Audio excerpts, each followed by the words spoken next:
அடாடாடாடா!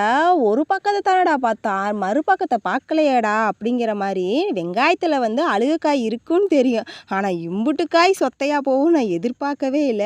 அவங்க பெருக்கிக்கிட்டு இருந்தத மட்டும் தான் நான் பார்த்தேன். ஆனா, அந்த வேலைய நான் செய்யல. செஞ்சிருந்தா கூட தெரிஞ்சிருக்குமோ என்னமோ இவ்வளோ காய் அழுகியிருக்கு, இவ்வளோ காய் வேஸ்ட் போயிருக்குங்கிறத. பாருங்க ஃப்ரெண்ட்ஸ், கொஞ்சூண்டு காய் நடுறதுக்கு எம்புட்டு வெங்காயம் அழுகி கிடக்குதுன்னு.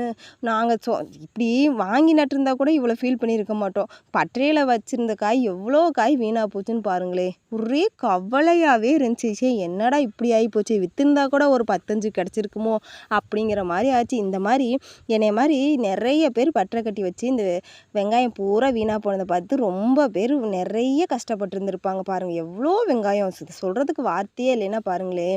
ஒரு வேளை நட்டிருந்தாலும் யூஸ்ஃபுல்லா இருந்திருக்கும். வித்திருந்தா கூட மத்தவங்க யூஸ் பண்ணி நாங்க வச்சிருந்தது தான் பெரும் தப்பா போச்சு. வெயில் கொஞ்சம் ஓவரா அடிச்சுச்சு. மழை வேற கொஞ்சம் பேஞ்சிருச்சா, அதில கொஞ்சம் நனைய விட்டோம். அதுதான் இப்போ பிரச்சனையே. இல்லைன்னா கூட நல்லா இருந்திருக்கும்.